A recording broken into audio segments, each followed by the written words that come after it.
Oh, forget it. It's fine. We're live. What a start, man. We said last week, we literally said last week, we need to do the intro, the behind the scenes. And Mahad jumps in with a mic check the moment we go live. Thank you, bro. Anyway, let me get started.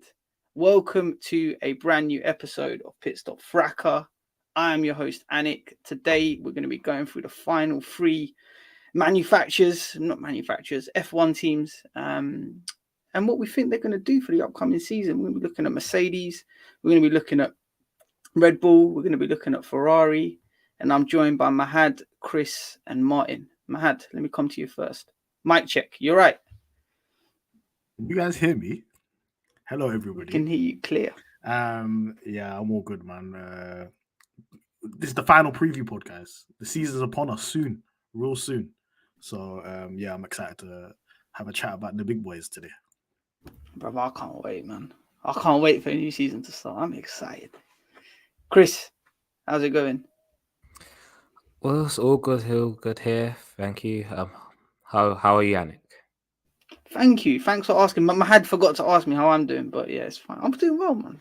Don't guess. I'm doing well. I can't wait. You know what? You know what it is, Chris?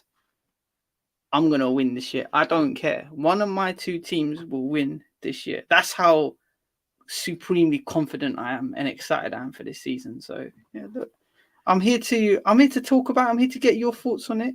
And as the host, I must remain impartial as possible. Martin, how are you doing?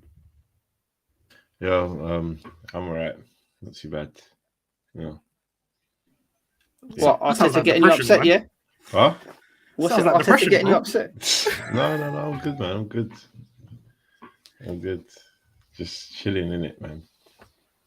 Did you feel hard done by when it comes to VAR and offside decision? Is that why you're a bit upset? No. Doesn't affect the top four race at all. We're still Exactly. in a good position. Top four. Comfortable top four. Anyway, this is the Formula One podcast. Yes, it is a Formula One podcast. It's recorded probably now anyway, so I just can't help it. I can't help it. Anyway, before we get stuck into things, if you haven't already, make sure you follow us on Twitter at Pitstop Fracas, also on Instagram at Pitstop Fracas. If you're listening back to this on Apple Podcasts, give us a 5-star rating and don't forget to leave a review. Same goes for Spotify. And last but not least, if you're watching this back on the YouTube, please make sure you like, subscribe. We're getting clips out during the week. So, yeah, please make sure, you're engaging. You're leaving us a comment. It all helps with the algorithm and it helps us get content out to you over the upcoming season. Whew. All the housekeeping out of the way. Let's start with Mercedes then. So, Martin, 15th of February, they're going to launch their car. We know already about the colours. They're going to go for the red, silver and black theme this year. It's a big season for Mercedes, bro. Big season for them. How are you feeling? I spoke to Lewis and this is what he told me. See the background? I want you to put the word out there that we back up. You didn't quite center it properly, but yeah, that's what I spoke to Lewis, and that's what Lewis said to me. Is it? Yeah. I don't know about the other you, but me and Lewis, we're good. We're good this year. But Lewis last year said that my team don't get it wrong. Huh? Lewis also said last year that my team don't get it wrong. But they didn't get it wrong because you can't win every year. We all know that, innit? And they didn't get it wrong because the best place finish was a second place in Brazil. So they got it right. They got podiums. But they came P3. They came P3 in the constructors and they were way off. Still top Red 3 Bull. And they got multiple podiums. That's it. Okay. P2 highest position. I think that's good. It's decent, isn't it? But you started off the season, half a second behind Red Bull and Ferrari. Honestly, do you think this is something that's going to happen this year? Starting off the season on the back foot? No, of course not, because when you start off half a second behind and you've made developments to the point where your car is almost in a race-winning position, if it wasn't for certain man's teammate, they probably could have got a race win last season. but certain man wanted to be a bit selfish during the races. But it's okay. We move. But yeah, so the OC Mercedes didn't quite get that race win they wanted last season. But I mean, Mercedes did get the race win. Lewis didn't get the race win. So I don't know what you're talking about. The Mercedes didn't get a race win last season. Is that true? You cool with that? Yeah, Chris. No race win for Mercedes. Look, I'm gonna let him cook. Yeah, he can say his thing. I'm gonna let him cook. Look, they got a race win.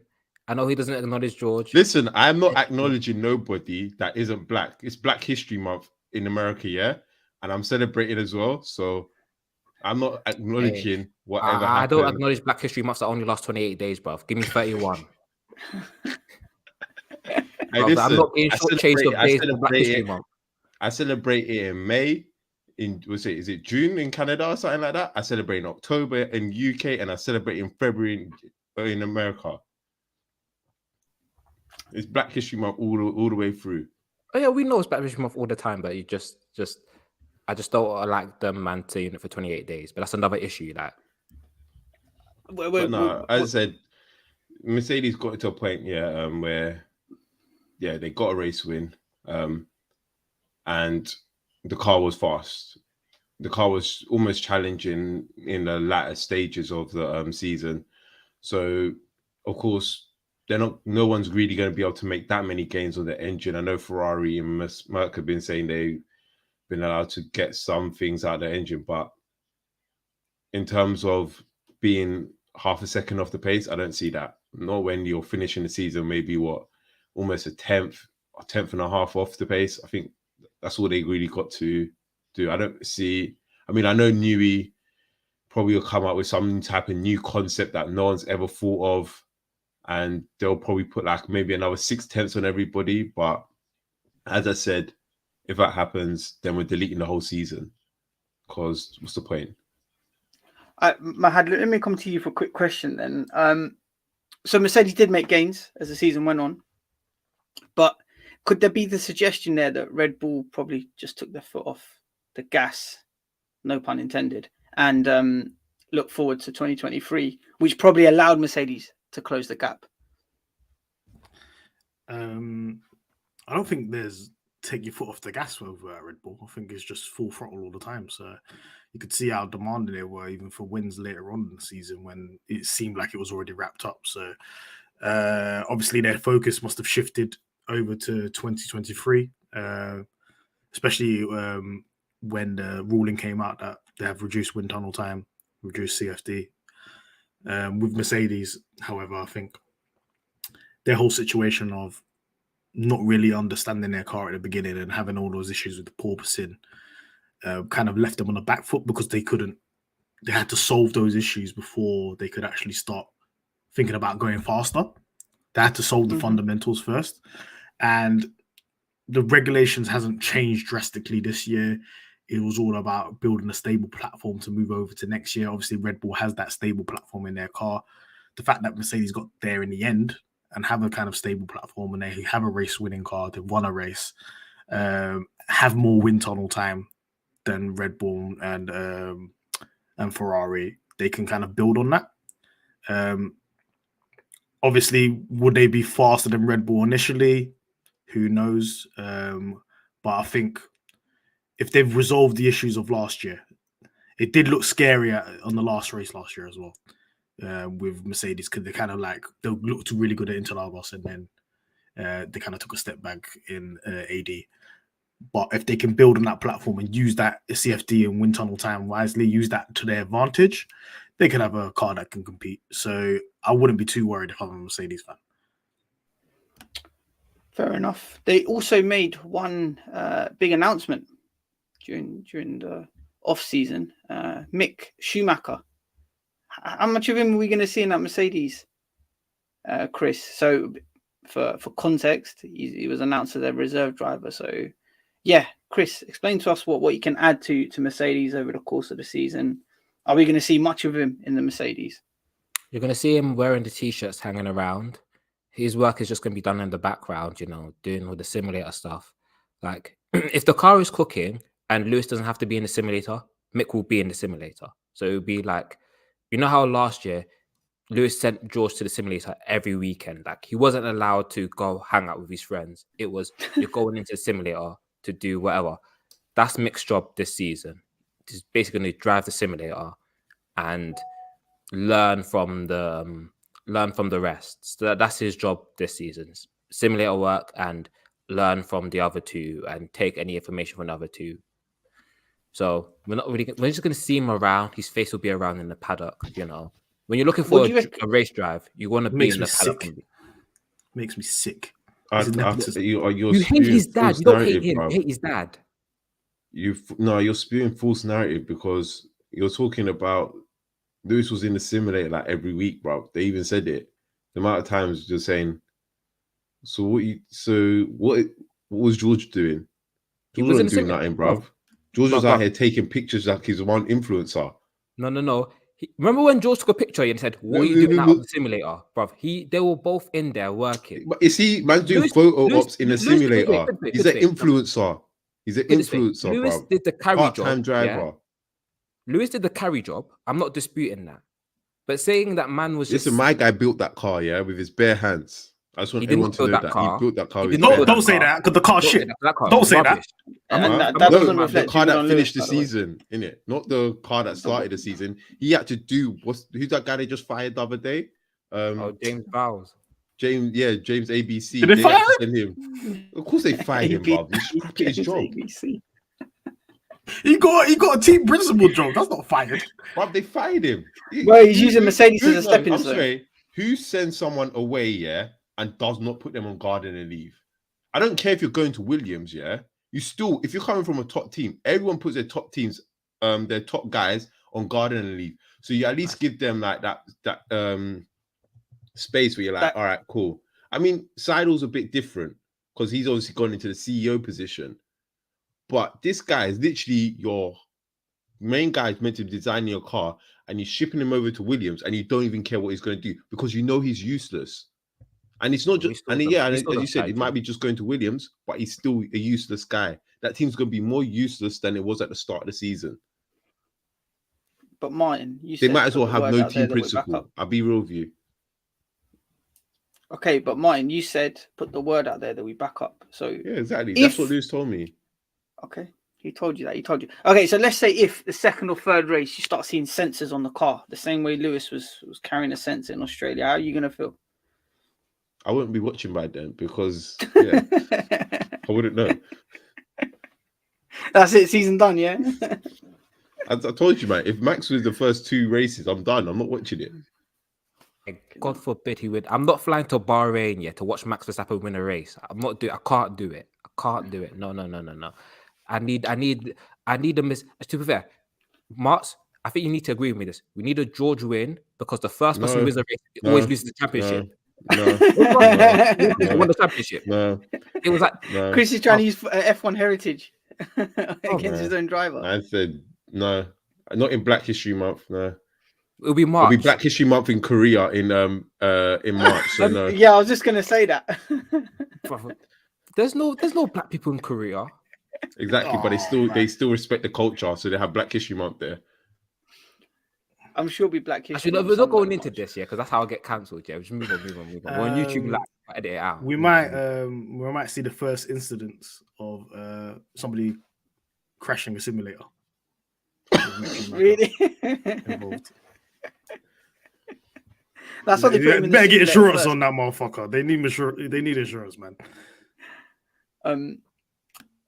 So one of the key things that was highlighted last year with Mercedes' car was the zero side pod or the zero pod concept. Do you guys think they're going to stick with that this year? There's a strong suggestion that they will. They have to. Wrong and strong, is it? Or Not believe it's not wrong, is it, though, Anik? You lost the bet. Remember that. The bet is irrelevant. Okay. No, you lost the bet. So listen. Unless you want to go double. Don't bring me into this. Because you had a lot to say. But it's obviously making gains. It's made the gains. They were nowhere. The Mercedes. If it wasn't for certain drivers' selfishness, it would have 2 race wins. But certain man are too selfish. And yeah, that's why they only end up with one race win, Okay. which we do not. So they're going to go. Okay. So are you happy with just one race win then next year? Will you be happy? No, with that? Or but this no, year? as I said, the proof of concept is right. That one race win proved it. So Okay. the concept is right. If you're making gains on it, if it improves, then you're and obviously you're just going to keep on improving on it if that's what your focus is on. So they've been improving on it since what, August? They probably started on the 2023 car. So it's obviously going to get better. You can't say, oh, it's wrong and strong when the concept is already proven through upgrades that it's working. That they've been challenging in the last few races of the season. So your little theory is wrong. No, little theory like is you were correct. wrong last year. No. So you want to be wrong and strong. I wasn't wrong. No, I wasn't wrong last year. But you were wrong because you said they weren't going to get a race win. I lost the bet. You were wrong. Did you or did you not say they will not get a race win? I did say that, yeah. Exactly. So and you're wrong. And they did get a race win. So you were wrong. Dispute that. So you were wrong. On the bet, I lost the bet. So you were wrong. I lost the bet. But if you put if you put your Mercedes hat on, okay, and when you in 2021 finish top of the constructors, okay, and then come back next year with only one race win, that is completely wrong. That's a fail. That's like a disqualification. No, it's not. Like, I didn't even know. If you're bringing in a whole new proof of concept or different, completely new concept in cars, you can't say that, because then that's like saying what Red Bull did from 2013 to 14 was a complete failure. No, it wasn't. It's a completely new concept. Okay. You can't say that at all. Okay. But Red Bull would also tell you. Red Bull were able to develop their car within 3 seasons. They were able to get a race win, and within 4 seasons they were able to get a championship. I'm not saying Red Bull had they took a long time, but doesn't mean Mercedes is going to take 7 years to win a championship. Mercedes could do it in 3 or 4 years. Doesn't mean they have to win it. If you're making gradual steps with a concept, then why is working? It means it's working. Gradual steps. It's trust the process, yeah? But it's trust the process. Like if Arsenal fired Arteta 2 years ago, like I wanted them to do, we wouldn't be top of the league right now, would we? Yeah. And exactly. So it's a proof of concept. There's proof of concept there. The proof of concept's all well and good, but even if you go to Christian Horner in 2014, he'll still tell you that season was a failure. And you said you're making steps. You're taking Mercedes. How can it be a failure if you're learning from it? Nothing can really be a failure because you're learning from it. Oh, it's a learning curve. That's it. Okay, that's it. So the Mercedes 2022 was a learning curve, which Red Bull didn't do in 2014. They didn't get that race win in 2014. What are you talking about? They got like 3 wins in 2014. Daniel Ricciardo won at Hungary in 2014. I didn't want 2014. No, they did. Yeah, they thought you won that 2015. Yeah, mine. Don't. This ain't gonna work. Okay. People in the comments, let us know who's right. Yeah. If you are happy with one race win, by all means, that's fine. So that means therefore using that logic. I'm not that. I said it's a proof. The proof of concept is there, so it shows that it's working, and they're obviously going to build on that same process.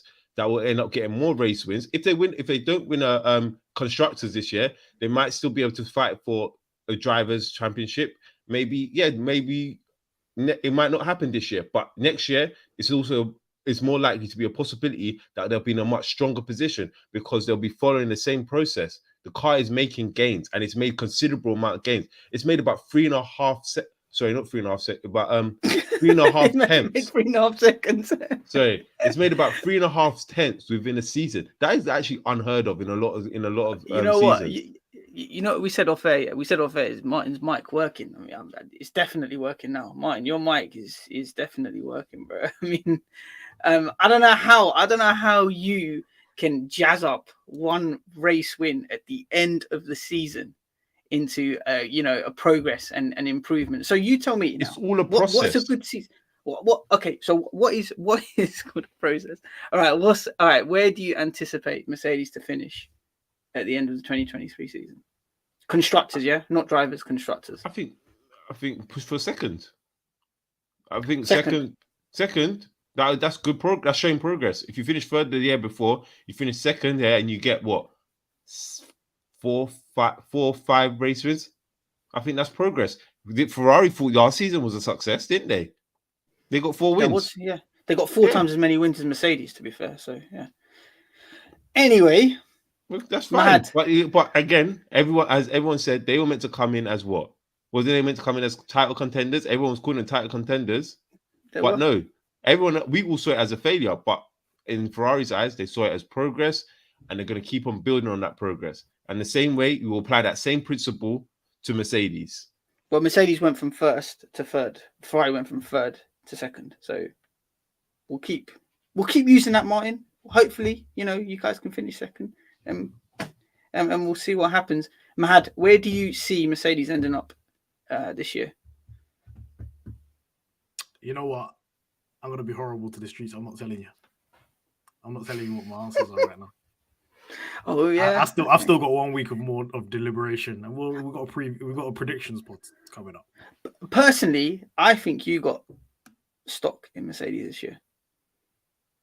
I think you do. I can just tell from the way you.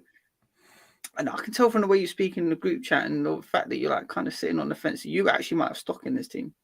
I haven't indicated anything. I'm just living in the moment, But I wouldn't write Mercedes off. I think this year is a very, very good indicator of these, this sliding scale of time in the wind tunnel and CFD to see if it actually works. Because the people that do have more time in the wind tunnel and the CFD, if they don't drastically improve, having that significant time over the bigger teams, then what's the point of it? Fair enough. I mean, you called it last year that we got ground effect coming in. Adrian Newey, you don't really miss, especially when it comes to these type of cars. And yeah, obviously the Red Bull was such a dominant car. Do you think there could be a little bit of improvement there for the Merc? I think the ceiling is the limit right now because the fact that Red Bull had an advantage because obviously Adrian knew about ground effect cars and knew about the phenomenon of porpoising and so on, and a lot of teams didn't actually anticipate that. By the end of the season, people figured that out, and this new rule as well, where they're raising the floor, is kind of limiting that porpoising effect because of the whole concerns about health conditions as well. So that's the only really regulation change that's happening this season as well. So engineers don't really need to think about it too much as it was last year. Now teams can actually focus on going fast rather than, what is this ground effect car? This is the next stage in terms of the development of what they need to be doing in terms of finding speed and finding time on the track, because last year was kind of just an experiment. This is the first time we've had one of these cars. Let's get some understanding. Now they've got 12 solid months, 22 races worth of data to move forward with. And a lot of those teams, they kind of gave up a long time ago. Ferrari gave up, France. They started working on the next car. They knew already. They was like, let's work on next year, because if you didn't hit the ground running, like how Red Bull did, there was not really a chance. So this year, I think there's going to be a closing up of the pack. And I think Mercedes is going to be one of those people that will find more time. Last but not least, Chris, I've got a different question for you, bro. George Russell, how do you see him now fitting in to that team? You reckon he's going to have a little bit more influence in terms of car development? Because I'm just looking at Martin giving us a side eye right now because I've mentioned George Russell. So yeah, Chris, tell me how you see sort of George Russell fitting into the team a bit more this year. Wait, before I go in, as Richard kindly pointed out in the YouTube comments, there are black people in Korea, so apologies. But in all seriousness, in terms of George, it's going to be him stamping a bit more authority when it comes to not necessarily where the team's direction is going. That's going to always be Lewis's hands. Like, we know that's in Lewis's Chris, hands. we spoke about this, bro. You have to find way with chess. Find Bro, way with I'm chess. Lewis first. I already said that. Find way with chess. If George does a Rosberg thing, I'll be the first person joining you on the slander train. So I said find way with chest. No more sitting on the fence thing. Doing this is first. Find way with chess. There's no sitting on the fence. Because you know you know you'll celebrate that. You'll know if he wins the championship, you'll celebrate that so hard. So fanboy with chest. Of course, Okay. because the blood of my enemies is a fantastic feeling. Because I'll be proven right. You have to remember the George thing started. It started because these men were doing Max v Leclerc, yeah, and I brought up George's name, and I got cooked out of the park. So obviously, He can't be in them conversations though, Chris. He's not in them conversations. If I saw the vision before everyone, yeah, that's on me, innit? But Mick we're going hype, off yeah? track. Mick Well, hype, so George can chat to Charles and Max. He's definitely trying to Charles. Max, we got. If Max is a case, you have to win a championship now. When someone has 2 championships, you got to win one before you really start talking. But in all seriousness, about George's season this season, it's about him stamping his authority, not necessarily in the way the team moves, but in like. So last season he did it a little bit with terms of strategy and stuff like that. He needs to do that more and be stronger. Because like say in Mexico where he dilly-dallied and let the team make the choice, he needs to make it his choice. He needs to just basically go say, look, show them again that I'm that guy and that you don't need to look anywhere else in case whenever Lewis decides to say enough's enough. He needs to just basically just kind of hang in there and show enough progress again. You know what I want for him? I want him to stop snaking his teammate. That's what I want him to stop doing. He didn't snake him. Are you talking about Zandvoort, yeah? No, it was either Zandvoort or Hungary. Zandvoort was mad. Zandvoort was very sly. Zandvoort, there was enough time to pit Lewis Hamilton and keep him in the lead, but don't snake your teammate. The man didn't do that. That's on Mercedes. At least now you're fanboying with chest now. No. Protecting your place. You're fanboying with chest now. If I want to fanboy with chest, I'll say something else. Because you know that's snaking. You know that's snake. Because if Rosberg did that, you knew how. You know you wouldn't react the same way. Okay, I'll say one thing. Yeah, none of that. The pit stop doesn't even matter. Do you know why? Why? Because Lewis was on the wrong engine setting when the race restarted, so Max overtook him anyway. So even if they didn't pick George, what happens then? That's what happens then? We know where you're at. We know where you mentally are at, Chris. What happens then? Martz, it's been revealed. Yeah. It's not been revealed. Yeah. It's basically what happens then. It's not snaking. The light, look, you're in a white background. The light has shone on you. You've been revealed. This is Mercedes. It's Mercedes. It's James Vowles. I promise you. If you had that Hannah Schmitz woman, yeah, she would have pitted Lewis Hamilton and told George, "You're staying out. Be quiet. Keep it pushing." Because they had George called it himself out and come out first. Why they didn't pit after a safety? The fact of the matter we is they see will Max keep on soft tires. Look, Anik's right. Anik's right. They were going to keep them both out. George forced himself in. That's stupid. Yeah, but it doesn't matter. You win together, lose together. But he decided that he wanted to do something by himself to get a better position for himself. And listen, you're a race car driver. You have to do that. But if you care about the good of the team and you care about your teammate and you want to be that guy that says, I'm going to support Lewis, it's not the move you make. You're a snake. You have to. Because you're saying, I'm not coming here to do this, I'm not coming here to do that. Do you know why you do that move? You show the inadequacies of the rest of the team because that's up to your strategies got it wrong. No, because you bring that up at the end in the team meeting. Like, guys, I think we could have done this. I think we could have done this better. You know, it's safe that Sainz does to Ferrari. You know when they do dumb stuff with Leclerc, yeah, and then Sainz gets the right strategy and then ends up ahead of Leclerc, and you sit there and go, how did Ferrari get this so wrong?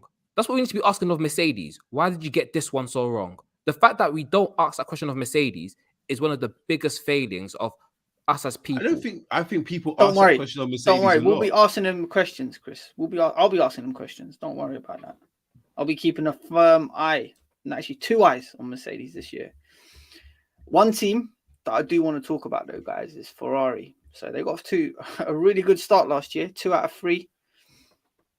They're still a team that's very close to my heart, but unfortunately, they didn't, carry on that progress at the start, and they just had a difficult year. They had drivers making errors, they had reliability issues, they had strategic blunders, complete blunders, and it all sort of culminated in Binotto leaving his post and Vasseur's come in.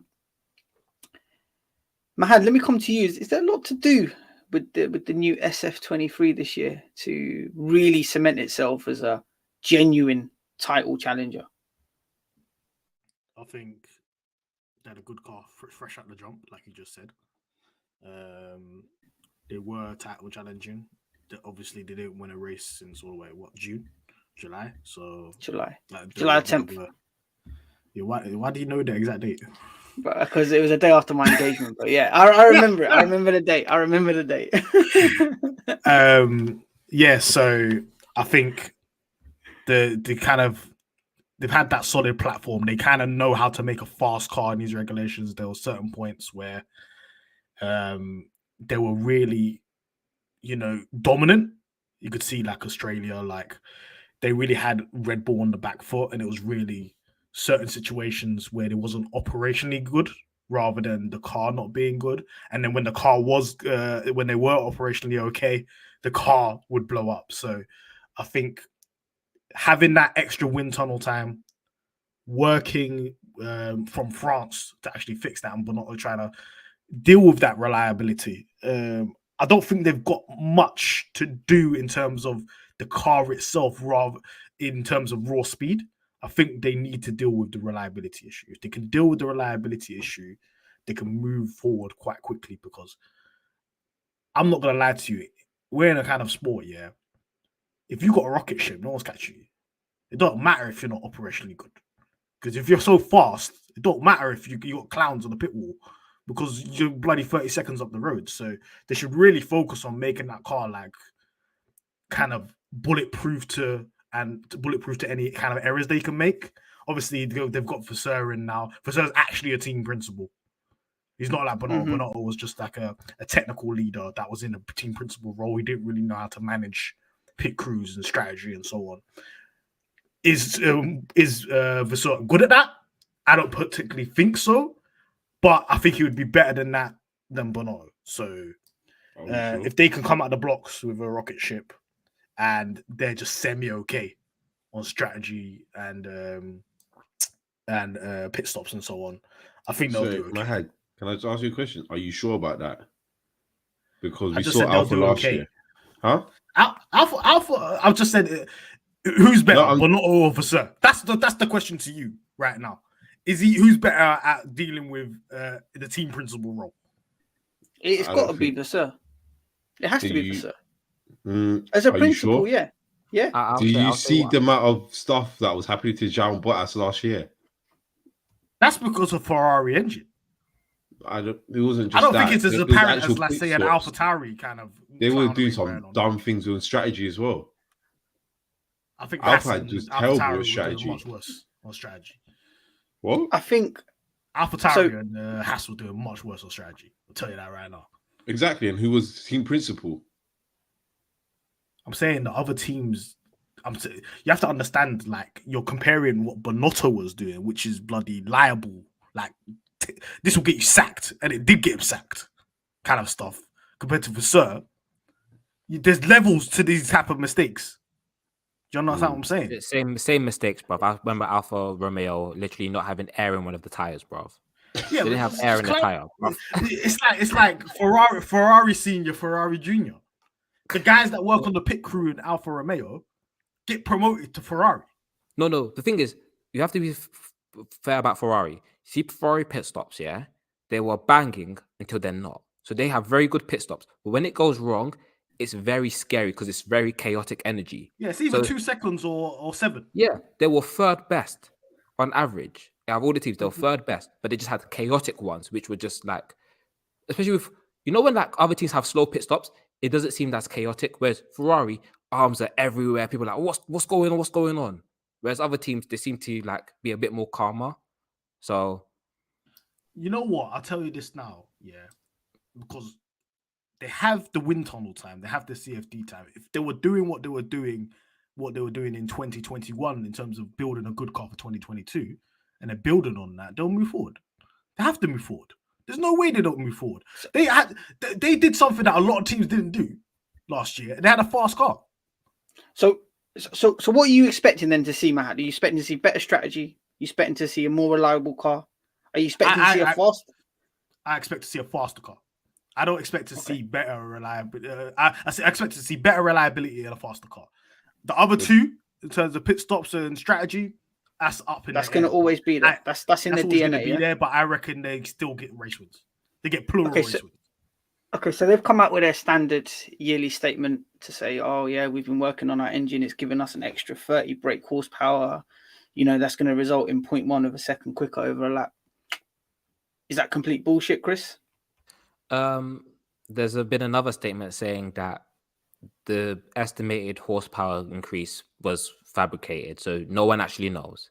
All we know is that they've worked on the engine and they've made it more reliable.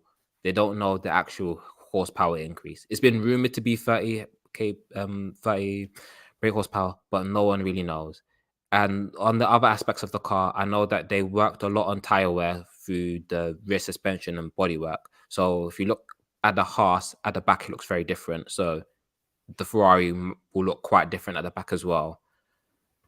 And yeah, so basically what they've done is a lot of work on the car, and then Fred Versource basically said, I'm going to come in, take a look at how you guys are working at things, and then I will see what makes sense and what doesn't make sense, which is essentially the same approach Bonotto had the year before. Mm-hmm. So it's Einstein said the same. Insanity is doing the same thing twice and expecting a different result. So do you expect the same result then, Martin? It's Ferrari. That's my answer. Okay. What I expect is that the car to be faster, and then it's in God's hands, isn't it? Like, so let's be honest. Over one lap, they were quick. Yeah, they got Leclerc. The pole position record speaks for itself. It's just translating that into race wins. And I think Binotto said one thing last year that was like, when you're not really the fastest car in race pace, then it immediately puts you at a disadvantage. And I think mentally they knew going into a lot of the races, especially from midway to the end of the season, they just think mentally they just knew that Red Bull were a better race, just had a better race car.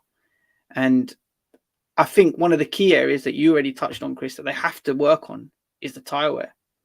Like, they just couldn't keep the tyres in a working window. They just kept cooking them, especially when Leclerc was under pressure from Max. And I think that's again another area that they're going to have to look to improve. What Binotto also said last year at the start, which was quite key, was that Red Bull came with a car that was okay on all fronts, but they knew what they had to do to get quicker, and that was literally just get lighter. They came with a heavy car last year, and they just had to get lighter. Whereas with Ferrari, they knew that they had to contend with the porpoising, which they had to address. They knew that the engine could be unreliable, which is why at the start of the season, I don't think they were running at the maximum horsepower. And I think those two things for Ferrari meant that as the development went on, they had to kind of address those two things about reliability and the porpoising. Whereas all Red Bull knew that they had to do was just, trim it down a bit. So yeah, look, for me, it'll be keen to see what happens with Ferrari this year. I still personally think they'll be the only team to challenge Red Bull. I will say one thing about Ferrari, which is what we've not taken into consideration, is no one knows what they're doing with the technical side and what changes they have to make, because they don't have a technical director. Because Bonotto kind of got rid of that position when he got promoted to team principal and built the technical team around him. They gave 3 different people like a semi-promotion, and they all reported to Bonotto. I don't think Fred Vasseur is going to keep that up, because obviously we don't know how much of a technical guy Fred Vasseur is. So we have no idea where these men are going in terms of technical direction. Like, there's rumors of Simone Resta coming back from Haas, but there's nothing concrete, and we don't know how they're going to move with upgrades this season. So there's that. So when you mentioned technical director, so in your view, there could be a gap there that needs to be filled. Like, how do you think that can affect them? So if there's no technical director there, how do you reckon that can affect them on track? Basically, it's a case of there's no one who's really leading the ship in terms of if they start the season really well, but there's something that the others are much better than them at. We as free Ferrari, we wouldn't know where to go and what to do. So last year they knew the tire wear wasn't good. So Bonotto led the team in that and went and they found what their problem was. They couldn't fix it because of the budget cap, but they knew what the problem was.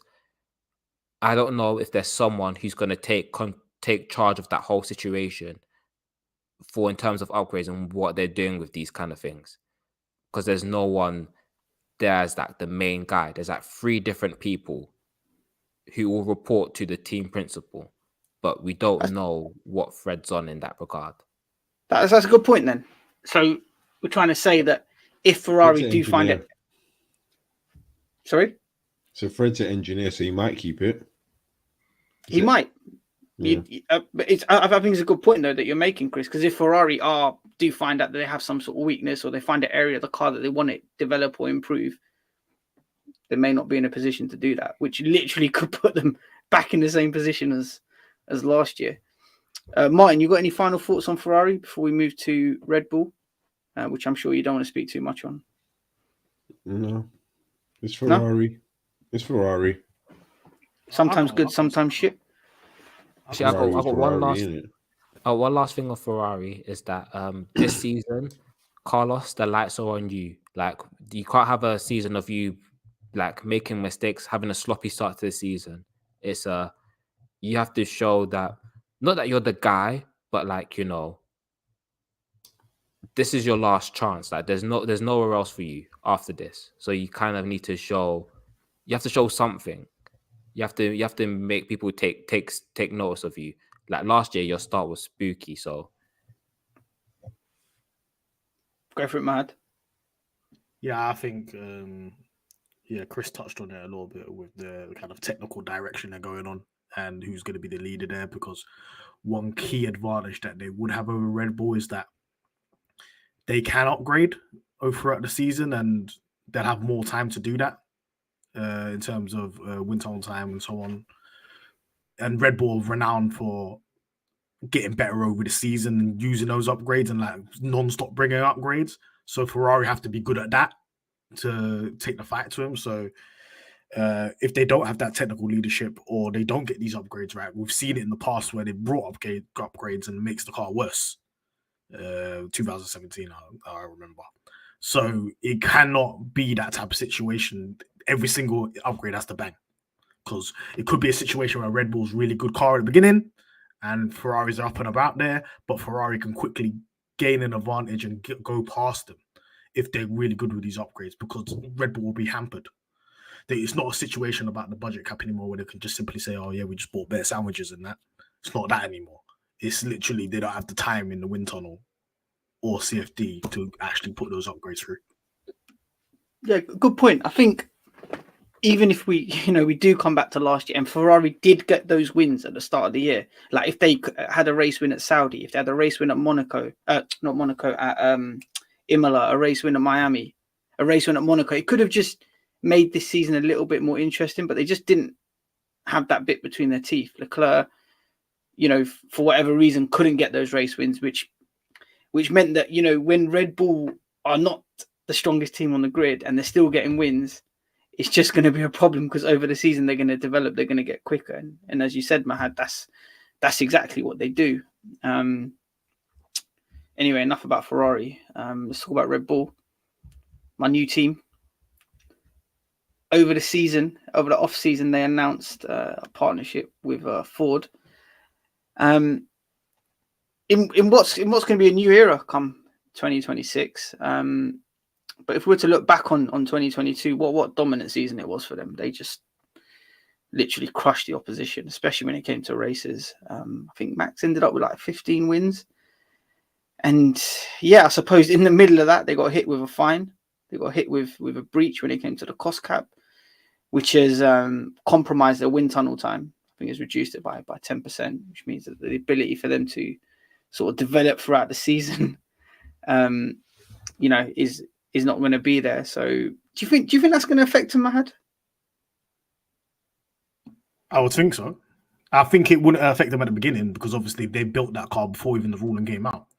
They've kind of designed what their 2023 car is going to be and the kind of base and what obviously they've got the base, which is a very, very good base, which is the 2022 car. And they're going to build on that. And they've already started on that. But I think it's really going to hamper them when it comes to time for upgrades. throughout the season? Will they be still bringing upgrades to Spa and later on down the season if they've got this cap, if they've got this limit on what they can do? Originally, obviously, if you win constructors, you've got the lowest time anyway. And then on top of that, you've got even more of a limitation. So it really just depends on if these rules actually work. They've got an advantage, obviously, because they have the fastest car from last year. They have one of the best drivers on the grid, just in his absolute prime. So that's another advantage there as well. Will they start off hot? I think they'll start off hot. I think they'll probably win 3-4 on the bounce.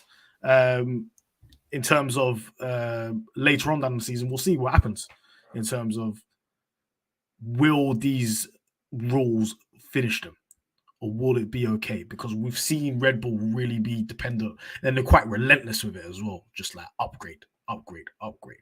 If there's someone breathing down their neck, if there's a Mercedes, Ferrari there and they've got an advantage over them, it's a problem.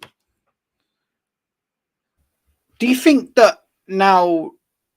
So when Mercedes dominated in 2014, they went on and they literally dominated the sport for like the next 4 or 5 years.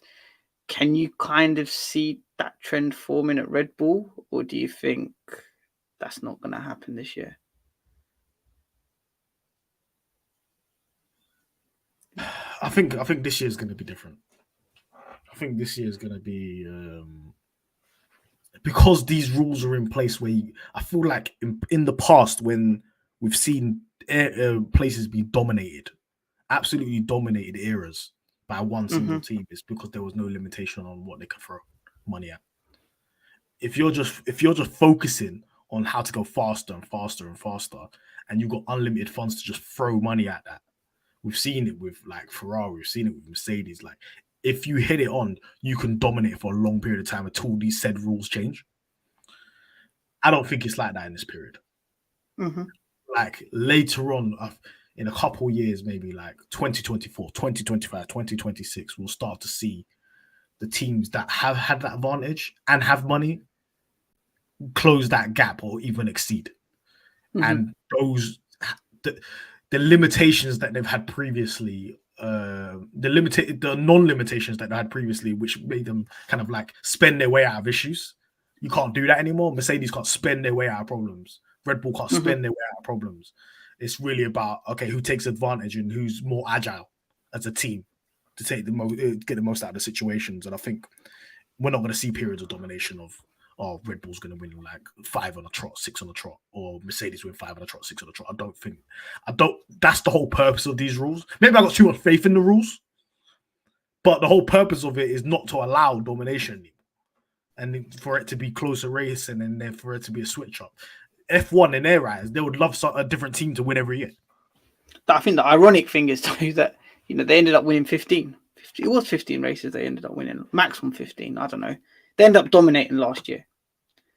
Martin, got a question for you. So you reckon from the moment that the cost cap sort of allegations came in, they knew he got his notebook out and started trying to figure out a plan for 2023? Probably. I mean, the guy already probably built a car in his head already, so yeah. That's the thing is you can't stop this guy from scribbling down notes about the car because exactly. he's literally a textbook guy. He works with pencil and paper. Yeah, he's old school like that, and his methods haven't failed him yet. So I don't know what much you can say about Red Bull, to be honest. I mean, they're going to have a fast car. They're probably going to dominate at some point this season. Hopefully not at the beginning. Maybe at least make it look like it's a challenge for them. But yeah, I just think Red Bull just need to watch out for Red Bull's problem this year is going to be PR, and that's it. They can't take any more PR hits as a company. Like they had 3 or 4 last year. They had how many in 2021? It can't keep on continuing. So hopefully, I think the only improvements Red Bull need to make is keeping Christian Horner off Sky Sports, and that's it. 40%, you know. Out of all the Yeah. team principals, he had 40% Bet he was loving of it. He wants airtime. to talk to them, innit? No, bruv. He loves it. He Listen, loves bro, it. if YouTube wouldn't demonetize us, I would have just said something else, bro. To be honest with you, I wouldn't. All right, Mahad, I want to come back to you. So we spoke about the reserve driver at Mercedes. It's only right to speak about the new reserve driver at Red Bull. He's Danny not a Rick. reserve driver. But that's Liam Lawson, bruv. He's the Liam Lawson's the reserve driver. Sorry, my bad. Ricardo's the show driver. The show driver. Sorry. How do you think he is? As you reckon? What do you reckon he's going to do? Do you reckon he's going to be like looking at Perez and thinking, "I'm going to take that off you come 2024"? I think a lot of the impending threats for Red Bull are internal, in terms of that situation between Perez and Max. Don't think it's not a good situation. Don't people think it's rosy? It's not rosy there. It's not rosy at all. It might blow up into a thing. And Perez has been talking spicy as well recently. Perez he's talking been saying like a few he's things. Yeah, He's like, they need to make the car a bit more for me now. Perez is talking like he's going to do something. But you have to understand, yeah, Perez, yeah, and I think this is the case for all Formula One drivers. There was a point in time, even if it's for one single race, yeah, he outpaced Max. So if he feels like he's outpaced Max, he thinks in his head that he's better than Max. You understand what I'm saying? Yeah. Even if it's for one race or one weekend, in his head, his camp are going to be like saying, yeah, this is you can take over this team, you can win a championship and so on. Right? What race was that last year? What is it? Are you talking about Monaco, Baku? What race was it? Monaco, he was dunking on Max's head. He was dunking on Max's head. There's a question mark on that one still. There's an asterisk on that one still. There's asterisk because of the situation. Because he binned it on purpose. But so it's one of them ones. It's a bit spooky. It's not that spooky. But I think that doesn't, Chris. You can say that, but that doesn't take away the fact that Perez actually thinks that. I think Perez actually. He thinks he could quick. He could be. No, he has to. I think Perez has every right to think that. Yeah, but you have to. If you're on the top seat and you got an opportunity to win. But no, also that you remember Perez was the quicker driver after the first five races or something like that. He was. No. He was because but he was getting the best out of the car. He was with him. It's not like he was light years behind him. Yeah, but okay, the gap wasn't scary, but he was never faster. I'll take it. We're going off the point. Yeah. What I'm trying to say is Perez has got a situation where it can get very toxic very quickly. Let's say he starts disobeying team orders. Let's say it starts getting a bit spicy in the media, if it gets a bit Webber and Vettel-ish, Red Bull won't play games. Red Bull will just get rid of Perez. Simple as. Yo, Ricardo, come in. Because Ricardo will play the PR game. He's just happy to be here. He's just like, I've got a seat. He don't care. He already knows right now that he's washed. He got washed up by Lando. I don't think he'll do it. If he's in a situation where they say, you just sit in the seat, it's fine. If he has shame, he shouldn't do that, bruv. He will. Do you think this guy has shame? He goes to racetracks on a horse. What are you talking about? Shame? The guy. He went to a racetrack with a horse and finished second to last. Be serious. He needs to he took 15 million a year out of your team, Mahad. And now he's doing PR campaigns around doing all these deals with Ford and that. He's basically just a PR man. He's a TV show host. I've heard that in Australia, that's when he's going to make his mind up if he's going to think about coming back for real or just packing his bags and just being, I'm done with Formula One. So we'll get the answer on Danny Rick in Australia. To be fair, he'll be back. Pack your bags up and leave. Gone. Okay, do you know what? I think Red Bull. They've got that kind of deal. You're right, Mark. To the left, kind to of the PR. left. Everything on in the butts to the left. They've got the PR. And I'm not allowed to sing Pink Panthers. Okay, I see how it is. Lord have mercy. So I've lost track now, man. You guys. We're talking about Red Bull, yeah. Like look, after everything that happened at the end of 2021, and then you look at 2022, they like genuinely had a fast car, and it seemed as though they were winning on merit. They had all the wins, they were cruising, they had the bit between their teeth, and then this came out about breaching the cost cap, and then you start to remember everything that happened in Abu Dhabi and some of the stuff that was said. They weren't seen good in the media. They weren't seen as a team that everyone likes. So I do agree with you guys in the sense that they have to do a lot of PR this year to look as though they're like a well-established team and can be seen as genuinely a fast car, because people now will just turn around and say, you know what, you were fast, but you spent too much money. It doesn't really matter if people like their team or not, but there's another kind of thing that it's like lurking in the background. Obviously, they've got this deal with Ford now. We've got this badging exercise for 2026. It's going to be Red Bull powertrains. They're actually going to make their own engine. So prior to any kind of like previous talk with like deals with Honda and so on, I think they couldn't make the whole half an engine being built in Japan, half an engine being built in Milton Keynes to work. So now I think one of a distraction for them is that they have to work on that, building their own engine. Will they be distracted? I'm hearing Adrian Newey only works 50% of the time on the F1 team. He's building his Valkyrie car, so he's not going to be about as much. He's working 50% of the time on the F1 team. Will these distractions between drivers, working on the Red Bull powertrains, Newey not being around as much, is that going to kind of, and the penalties they got from last year, is that all going to combine them, slowing them down a bit? I think it's a big year for Horner, but personally, I don't think Horner lets that happen. I think if anything happens between Max and Checo, he'll be straight in to sort it out. When it comes to Ford, I reckon they're just going to be working on that electrical component, because Ford are, really good when it comes to electrical energy. Just look at their electric cars. I think when it comes to Newey, he's known for time that Newey isn't going to be there forever. And Newey has been working on these, what is it, like the touring car or something? The Valkyries. So it's going to be a road car. I don't know who wants to buy a Red Bull road car. I don't know. Yeah. No, but they're going to design it. And at the end of the day, I can turn around to you guys in 4 years' time and say Horner has masterminded a new engine. And he's literally done every single thing in F1. And let's address the elephant in the room, yeah?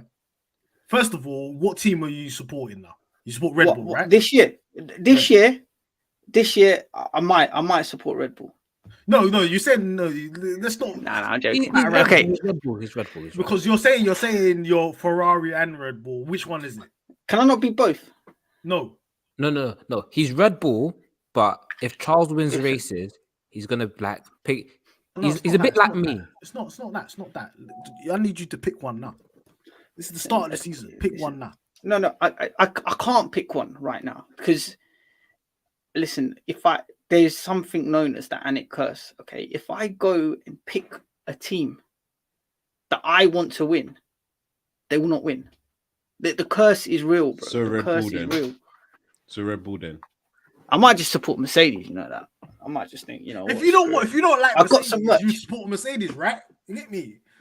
If you don't want them to, if you're smart, I know what you're trying to do. He's trying to say, I'm going to support Red Bull, guys, because he doesn't like Max Verstappen. So if he supports Red Bull and Max Verstappen and they fail, that's Anik curse working. And then he's won in that scenario. Fuck. You're trying to play 3D chess, but it's not you can't working. play 3D chess. My head's scrambled right now. Look, I'm going to go for Red Bull. Fuck it. Horner is the only guy that can stop the Anik curse. Horner is the only Condolences to all Red Bull fans watching and listening. Your team is taking the L now. I'm going for... the only person that can beat your Anik curse? Messi. Mikel Arteta. Not Mikel Arteta. No. I had to spend how much money on Tithe that day when Anik said he's supporting Arsenal. I went to church, put money in the Tithe. I said, God, please. Now what? 1.6. Bro, what's happened since then? No, Arsenal haven't won a game since then. But then we stopped playing on Sundays. So like, it only worked on Sundays. Like, only works on Sundays. Every other day of the week, it didn't work no more. It is what it is. Right. Saka's not reading his Bible. But anyway, Mahad, for clarity, it's Red Bull, and my drivers are Max and Leclerc. Lewis didn't make the cut, unfortunately. What kind of nonsense is this? Max and Leclerc, you know? Yeah, Max and Leclerc. It's one of those 30. Oh yeah, can I get one more before Hey, before we leave, yeah, can I get one clarification? Is Leclerc better than Lewis Hamilton? I'm not going to answer that question. I can't answer that question yet. I'm not answering it on the pod either. And Put me on the spot. You would say Max Verstappen's better than Hamilton now. You probably already think that. But, Max is better than Lewis. But wasn't you berating me on this podcast for a very long time for me even saying Max is on levels? And you know what? Why has Max only got this amount of wins? Look how much wins he's got since then. You was the biggest Max hater ever. No, you know what it is, Mahad. It takes someone to appreciate where they went wrong. And I'll put my hand up, and I'm very honourable. I'll say I was wrong. Okay, I got it wrong with Max. He's a very talented driver. He's probably the best driver on the grid right now. So I'll put my hands up and say I was wrong. What more do you want me to say? We needed that on wax. That's all. You know what? That's fair enough. Because you see me, I'm still waiting to hate on Max. I'm in the shadows, just waiting. Just give me another driver to dunk on Max. Yeah, that's not Lewis Hamilton. I'm cooking it. I don't think another driver can. Listen, I look, real talk. Wait, I actually George, don't think there's I've another made the driver bet that already. can. Wait, George. I'm leaving. I'm leaving. I'm done. There's no one else. Stupid. Yeah, I gave up on Charles. Yeah, see, France, that was the last straw. That's the Anik curse in full effect. The Anik curse was in full effect last year. All right, guys, let's do a quick round the table. Can we do predictions, Mahad? We can do predictions. You guys can do it. I'm not doing my one yet. So you're not going to do predictions. Skip me. You guys do it. Okay. Sitting on the fence, yeah, just like me when it comes to Charles and Lewis. I'm going to sit on the fence. You can sit on the fence. Chris, what's the order? I'm gonna say Merc first, Ferrari second, Red Bull third. What? But I will say this: Max Verstappen is going to finish top 3 in the championship. I'm waiting on see. I'm waiting at the end of the week, then I give my full predictions with a proper hot take. We have that podcast coming where what I said makes sense. But Max is finishing top 3 in the championships, but Red Bull are finishing third in the constructors. Wow. Martin? Ferrari finishing outside top 3, sorry. Wow. That's all I'm at. That's what's going to happen. Okay. What about Red Bull? Probably win it. Mercedes second then? I suppose so. They fall into this guy's checked out, man. Bro, I'm sorry to this guy is not providing content right now. I'm saying you lot are talking too much. You lot are talking too much about. That's just that. And look, that's just Martz here for Lewis alone, and I respect that. Martin, you got to focus on what's going on at home. That's what you got to focus on. You got to look at Mercedes and see. Tell them to step it up. Tell them to fight with us. As long as you're the biggest hater of Mercedes. I am. Yeah. No, I am. As long as my guy gets his race wins, we're good. I'm good. Fair enough. All right. I couldn't care less about that team where they finished. Anik, give us your predictions. Don't try to skip it. It's simple as Red Bull 1, Ferrari 2, Mercedes 3. But as I said, after listening to last week's pod, that I think McLaren could do something. If there's going to be a team that's going to get ahead of Mercedes, it'll be McLaren. You're setting us up, man. Don't even say that ever again. And it curse in full effect. 6. Please don't do that, man. No, you never know. All right, guys. Anyway, I hope you enjoyed the pod.